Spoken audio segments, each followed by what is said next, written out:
Jake Morrison gripped the steering wheel tighter as snow hammered against his windshield, and the old truck struggled through the blizzard that had turned the mountain highway into a white nightmare, and he was already 2 hours late getting home from his delivery route when he saw something strange through the swirling snow. A figure stumbled along the roadside, and even through the poor visibility, Jake could tell something was wrong with the way it moved, and he slowed down, squinting through. The storm and what he saw made his breath catch in his throat. The woman collapsed into a snowbank, and her skin had a faint blue shimmer that definitely was not human, and Jake's mind raced between fear and concern, but his hands were already pulling the truck to the side because leaving anyone out here meant certain death. He grabbed his emergency blanket and jumped out into the freezing wind. And up close, the woman was clearly not from anywhere on Earth because her features were too perfect and symmetrical. And her eyes, when they fluttered open, were a deep violet color that seemed to glow faintly in the darkness. She tried to speak,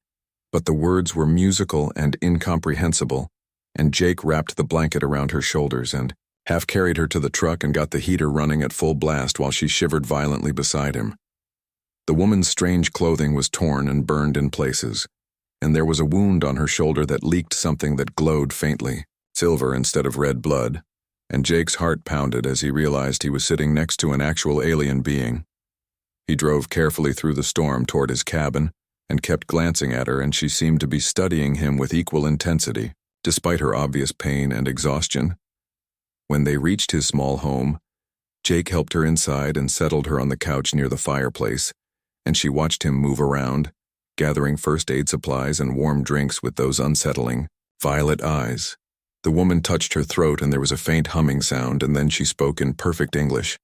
though her voice had a strange melodic quality, and she said her name was Lyra,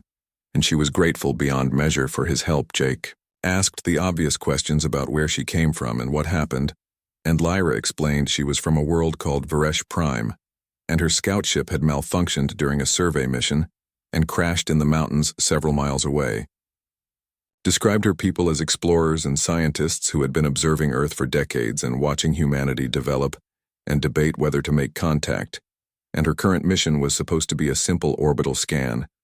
But everything had gone catastrophically wrong. As Lyra spoke, Jake noticed her wound was already healing at a visible rate, and the silver substance had stopped flowing, and she explained her biology was quite different from his, and she would recover quickly if she could rest safely. Jake made coffee and offered her food, though she politely declined most of it, and they sat in the warm cabin while the storm raged outside, and an alien woman from across the galaxy rested on his worn couch.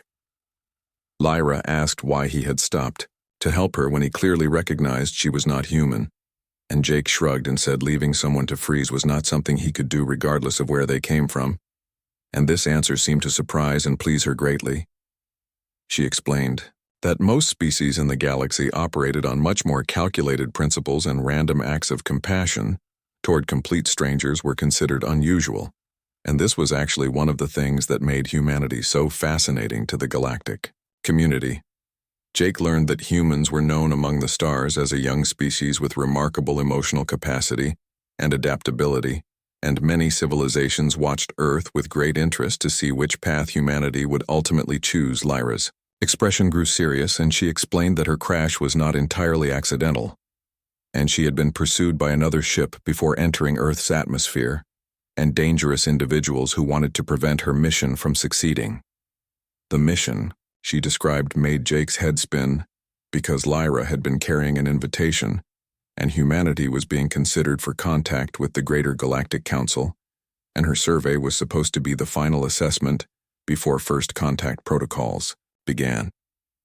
But there were factions who opposed human inclusion and believed Earth species was too volatile and aggressive, and they had sabotaged her ship to prevent the invitation from being delivered and destroy the positive data she had collected. Jake realized the enormity of what she was telling him, and one random act of kindness had put him at the center of something that would change human history forever. Lyra explained she needed to reach her emergency beacon about 5 miles into the mountains, and it would summon a rescue team and allow her to complete her mission. But she was still too weak to make the journey alone.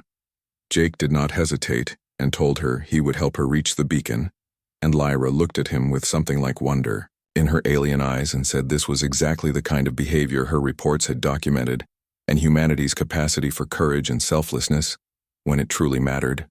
They waited for the storm to break at dawn, and Jake gathered supplies while Lyra's strength slowly returned, and she told him stories about other worlds and civilizations, and the vast, beautiful complexity of the galaxy that awaited beyond Earth's sky.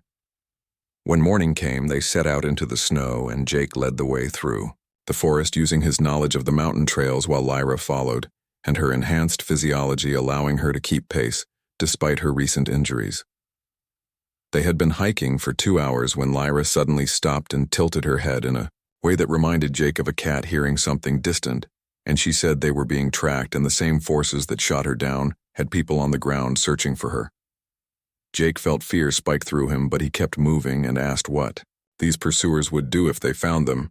and Lyra's expression was grim as she explained they would kill her, and probably him too, and destroy all evidence of her mission.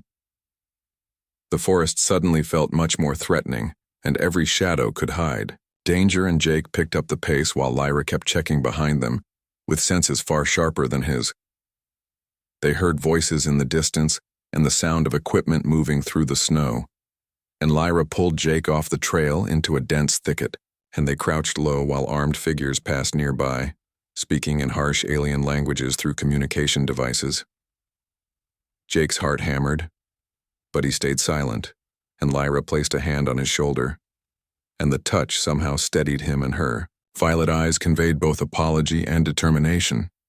When the searchers moved away, they continued more cautiously, and Lyra explained her people had technology that could shield them from most detection, but she was too injured, and her equipment too damaged to use those abilities effectively. They climbed higher into the mountains, and the beacon was close now, according to Lyra's internal sense of direction, and Jake pushed through exhaustion and fear because he understood what was at stake. The beacon site was a small clearing where pieces of Lyra's destroyed ship lay scattered and melted into the snow, and she moved quickly to a hidden panel and activated the emergency system. Lights pulsed beneath the snow, and a signal beam shot into the sky, and Lyra explained help would arrive within minutes, but so would their pursuers, and they needed to defend this position until rescue came.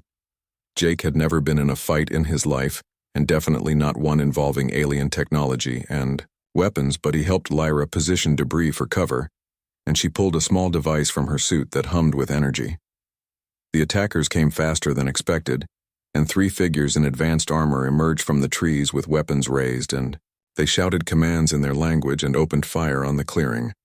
Energy blasts scorched the air, and Jake ducked behind twisted metal, while Lyra returned fire with her device, and her shots were precise and controlled, despite her weakened state. 1 attacker went down, but 2 more pressed forward, and Jake grabbed a piece of debris, and when one of them got close, he swung it hard and connected with the alien's helmet, and the figure stumbled backward. In surprise, Lyra used the distraction to take down the second attacker, and suddenly it was quiet, except for their heavy breathing and the hum of the beacon. She looked at Jake with undisguised amazement and said she had documented human resilience and courage. But witnessing it personally was something entirely different, and she was beginning to understand why the Council was so interested in Earth. A ship descended from the clouds, and it was sleek and beautiful, and nothing like human aircraft, and figures in uniforms emerged and rushed to Lyra's side, and she spoke rapidly in her language while gesturing to Jake. The rescue team looked at him with obvious curiosity, and one of them approached and spoke in English and thanked him for protecting their operative, and said his actions would not be forgotten. Lyra stepped closer to Jake, and despite the chaos and danger, her expression was warm,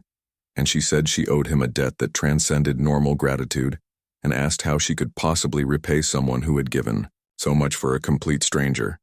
Jake smiled tiredly and said he did not need repayment, and he just hoped humanity got its invitation, because if the rest of the galaxy was full of people like her, then he thought humans and aliens could find common ground. Lyra laughed, and the sound was like music, and she said Jake Morrison had already proven that common ground existed, and his name would be included in her final report as an example of